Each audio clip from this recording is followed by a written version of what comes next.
Listen close, follow my instructions. There's no time for introductions. He was the one that made us. Will be the one to save us.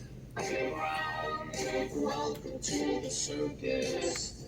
Power down. Are you feeling nervous?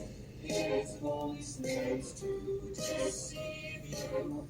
My voice just wants to leave you.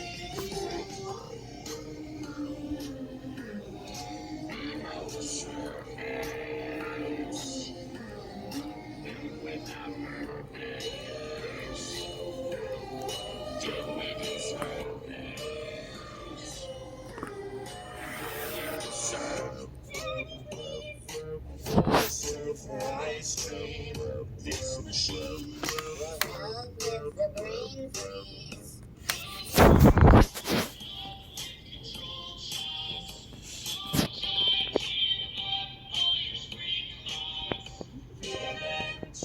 Keeping your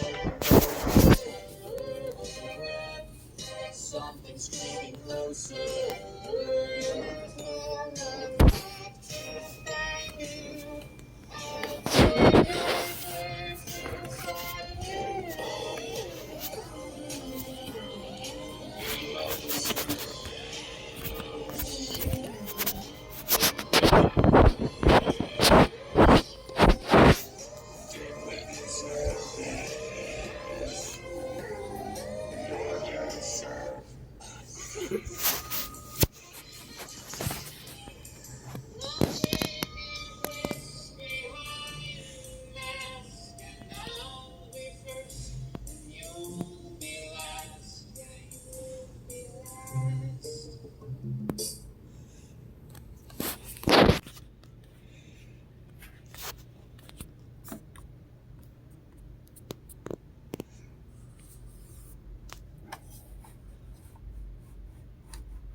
Listen to my voice.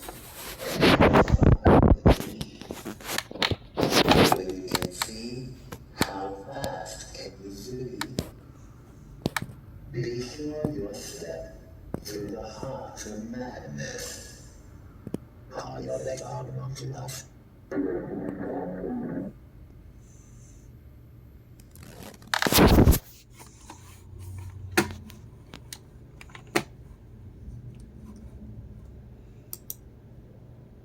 Listen to my voice, and you will find the key.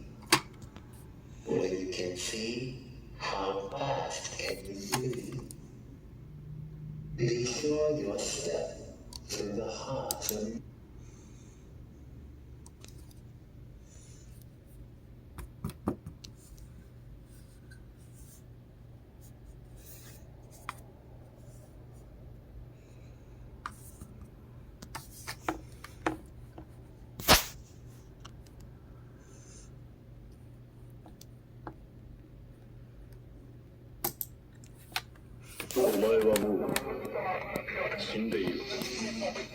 I always come back.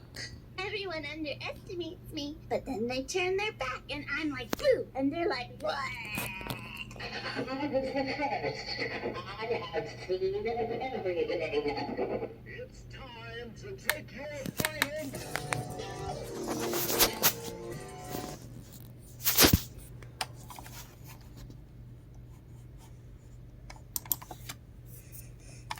A fair warning, the following video regards a horror game, and it will feature some jump scare sounds and overall creepiness. I'm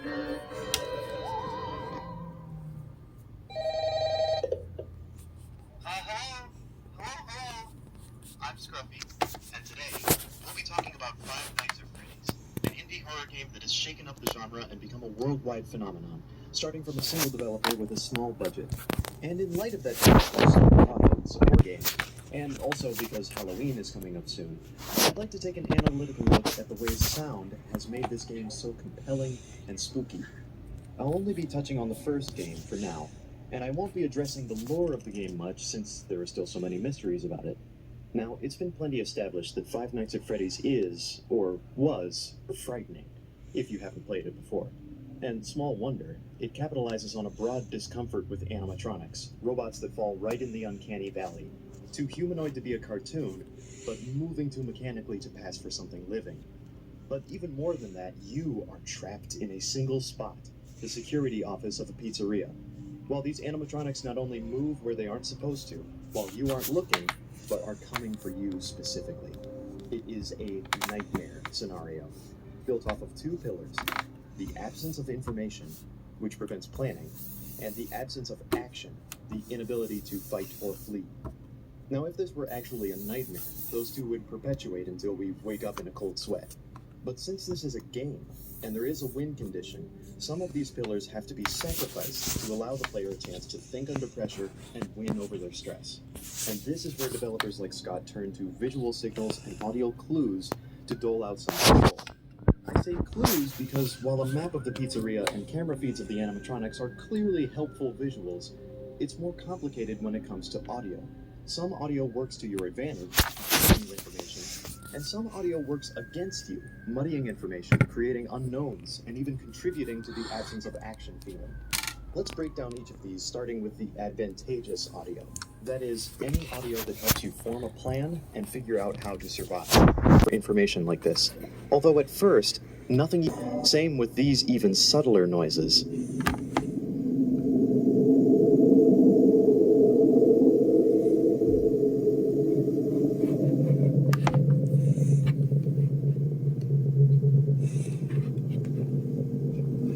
They're just barely audible under the fan. But this sound in particular is resonant enough that you can discern it. Your ear just can't make out any details, and thus it's another potential stressor. This time, though, you don't pick up any pattern or advantage from it. It's just sometimes there, conveying some vaguely metallic sound far in the distance. Other red herrings fit a bit more specifically in the location of a children's pizzeria. Sometimes you'll hear this room recording of a pipe organ, internally called circus.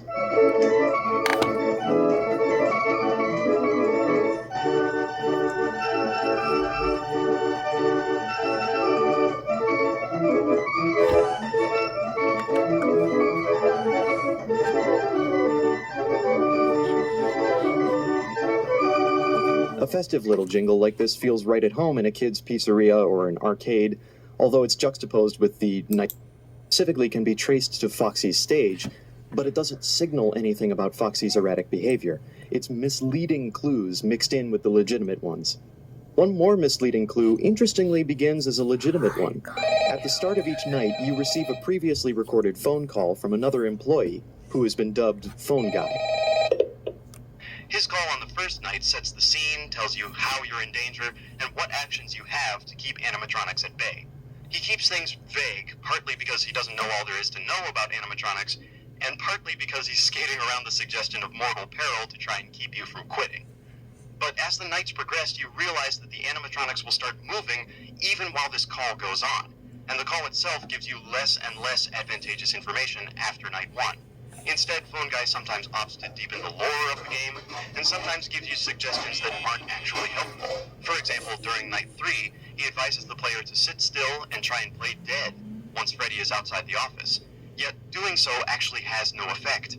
These phone calls become serious red herrings. They directly speak distracting information to you, and the sound of the phone call interrupts other important sounds, like Freddy laughing. What initially seems like your only lifeline in this scenario has become yet another problem. Now, the last category of detrimental audio isn't necessarily messing with your ability to parse other sounds. These are sound effects that make you feel like you're dealing with a supernatural threat. I gave the following sound effects a special category because they're a weapon in themselves for crafting horror game sounds. The slightest hint of language in an otherwise corrupted, garbled sound. It's like there's information or threats hidden in a message to you, but not only is the message not in any discernible language, but it also doesn't sound like the messenger is human at all. Scott gives the animatronics in all his games humanoid sound effects, mainly because they've been possessed, but also so that the animatronics can appear to attempt communicating with you, and it just comes off as alarming supernatural wrath. Here's the sound you'll hear when Bonnie or Chica are right at the corner of your office staring sidelong at you from the camera while their heads twitch.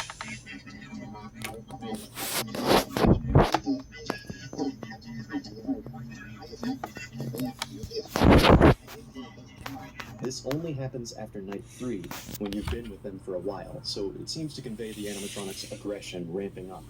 But why are they making a sound so reminiscent of backwards human speech? Is there a message encoded in there? Why does it sound so off? If we players had the time to answer these questions we ask, we'd figure out that it is a recording of a person reading an excerpt from Autobiography of a Yogi by Paramhansa Yogananda. The performing tuned down.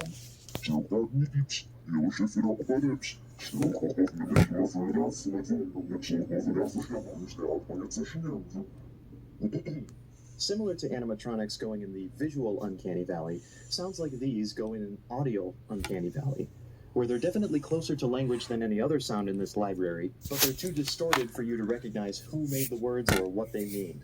These vaguely vocal sounds are littered throughout FNAF 1, from quick flickering hallucinations to Night 5's phone call, which is another garbled, lowered passage from Autobiography of a Yogi, talking about how marvelous things will make lives easier in future generations. Vaguely vocal sounds, they are slowed down versions of a child laughing.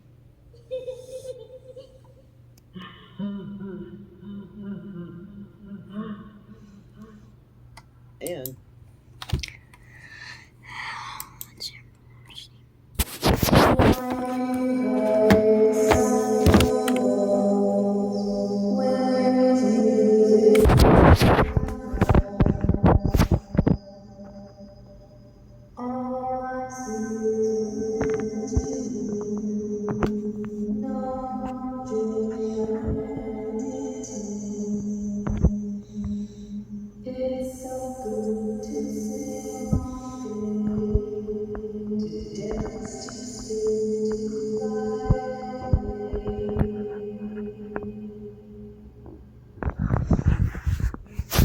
Is someone there?